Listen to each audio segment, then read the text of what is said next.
पूरा प्रकरण थाना कर्नलगंज जनपद प्रयागराज का है।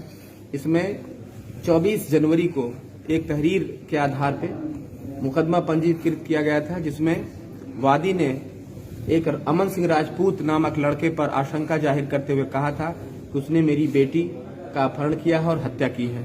इस गंभीर सूचना को तत्काल मुकदमे में कन्वर्ट करते हुए 5 तेजतर्रार टीमों का गठन किया था। इन टीमों ने बहुत ही रिकॉर्ड टाइम में अमन सिंह राजपूत को हिरासत में लिया और इनसे पूछताछ में एक कुएं के बारे में जानकारी प्राप्त हुई। कुएं के पास जाकर के हमारी पुलिस टीम, फायर ब्रिगेड की टीम, एसडीआरएफ की टीमों ने अथक परिश्रम करके 24/25 जनवरी की मध्य रात्रि में ही उस लड़की को बरामद किया। दुर्भाग्यपूर्ण था, उसका शव बरामद हुआ और उस शव की बरामदगी के आधार पर पोस्टमार्टम रिपोर्ट किया गया। पैनल से पोस्टमार्टम हुआ है, उसमें रिपोर्ट आई।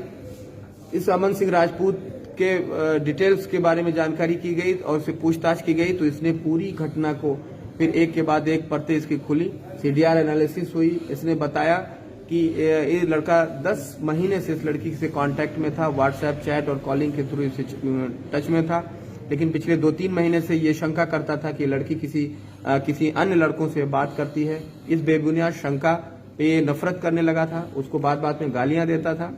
उसके बाद 22 जनवरी को इसने बहाने से किताब लेने और देने के बहाने से बुलाया था बबूल की झाड़ियों के पास में। उसके बाद उसको उस कुएं के पास ले गया था। फिर वहां पे इसने वही डांटना फटकारना मारपीट शुरू किया। लड़की ने जब कहा कि अब बहुत हो गया है, मैं तुम्हें जेल भिजवा दूंगी, इस पर लड़का पीछे मुड़ करके अपने दोनों हाथ से उसका नाक मुंह दबा दिया है। 2-3 मिनट दबाए रखने के बाद लड़की मूर्छित हो गई है। उससे दुराचार किया है। दुराचार करते समय ही लड़की चूंकि मूर्छित अवस्था में थी, उसके बाद इसने बॉडी को कुएं में डंप करना चाहा। तभी 1 या 2 लोगों की इसको आवाजें सुनाई दी, पकड़ो पकड़ो की। उस आवाज को सुनते ही ये भाग खड़ा हुआ। वहां से जाकर के इसने अपने 2 साथियों, दीपक यादव जो कि आजमगढ़ का ही रहने वाला है और निखिल कनौजिया जो मऊ जिले का रहने वाला है, उन दोनों को बुला करके बॉडी को डिस्पोज करने की नीयत से कुएं के पास गया है। बॉडी ऑलरेडी वहां पे नहीं थी, वो कुएं के अंदर थी। वहां पे एक स्कूल बैग पड़ा था लड़की का, उसको उठा करके उन्होंने कुएं के अंदर फेंक दिया है।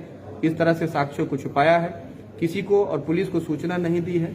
इस तरह के गंभीर अपराध में जो मुख्य अभियुक्त है अमन सिंह राजपूत, वो दफा 364, 302, 201, 376 आईपीसी के तहत उसको माननीय न्यायालय के समक्ष भेजा जा रहा है। जबकि इसके साथियों की चूंकि उन्होंने सूचना छिपाई है और साक्ष्य को छुपाने में, नष्ट करने में इसका अपराधी का मदद किया है, इसलिए दफा 201 आईपीसी के तहत इन दोनों अभियुक्तों दीपक यादव और निखिल कनौजिया को भी माननीय न्यायालय के समक्ष भेजा गया है। अभी इसमें डीएनए मिलान की कार्यवाही प्रचलित रहेगी, क्योंकि अमन सिंह राजपूत के बयानों के आधार पर इसने दुराचार किया है और 1 या 2 लोगों की आवाजें और इसने वहां पे सुनी आते हुए, इसलिए उसको क्लियर करने के लिए डीएनए मिलान की कार्यवाही अभी जारी रहेगी, ताकि हम लोग बता सकें कि इसमें 1 या 2 या 3 कितने लोगों का हाथ है। वो सारी चीजें साइंटिफिक एविडेंस के माध्यम से निकल के सामने आ जाएंगी।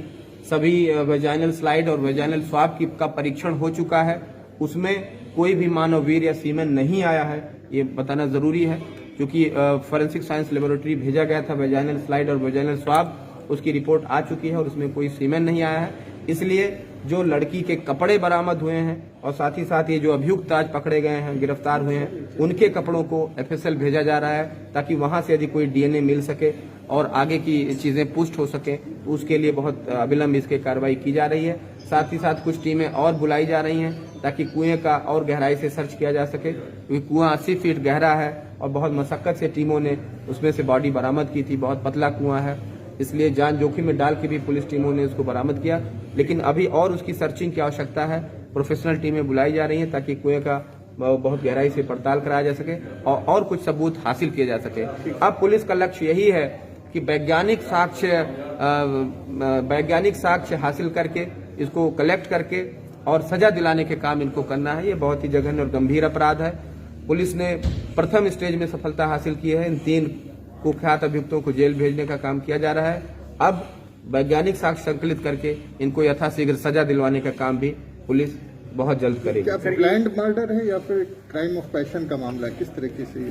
इसमें जैसा कि मैंने कहा कि इसको शंका होने लगी थी अमन सिंह राजपूत को, क्योंकि कई बार कॉल करता, वो बिजी कॉल बताता और व्हाट्सएप पे ऑनलाइन ज्यादातर देखने पे इसको शंका पैदा हुई थी। बहुत ज्यादा शंका करता था, नफरत करता था, बात बात में गालियां देता था। इस कारण से अब ये इतना जलन करने लगा था कि उसको रास्ते से भी हटाने की सोचने लगा था। इसी मद्देनजर उसने बहाने से झांसा देकर उसको बुलाया था और जब लड़की ने वहां पे चिल्लाना शुरू किया कि अब बहुत हो गया है, तुम मेरे पर बहुत शंका कर रहे हो, अब तुम्हें जेल भिजवाऊंगी, इस बात पे ये नाराज होकर के उसका मुंह और नाक दाब दिया था और इस पूरी घटना को मैंने अभी आपको बताया है। तो इस प्रकार की ये घटना हुई है। इसको टोटली प्लान्ड भी नहीं कहा जा सकता, लेकिन ये प्लानिंग और उस समय तात्कालिक पैशन का मिक्स है और इसी तरह से आगे की कार्रवाई होंगी। पुलिस के सामने अब एक दो चीजें जो विवेचना भी की जानी है कि अगर वो एक दो लोग, ये क्या दो लोग कोई आए थे तो वो कौन है और उन्होंने क्या हरकत की, उसकी पड़ताल अभी बाकी है। फिलहाल जिनके बारे में ठोस सबूत मिल गए, सीडीआर की लोकेशंस के आधार पे जो भी ठोस सबूत मिला अभी तक, उसके आधार पे इनको माननीय न्यायालय के समक्ष भेजा जा रहा है। पुलिस निष्पक्षता से, समयबद्धता से एवं पूरी गुणवत्ता से विवेचना करेगी ताकि दोषियों को इसमें सजा मिल सके। पुलिस किसी भी दोषी को कतई बख्शेगी नहीं।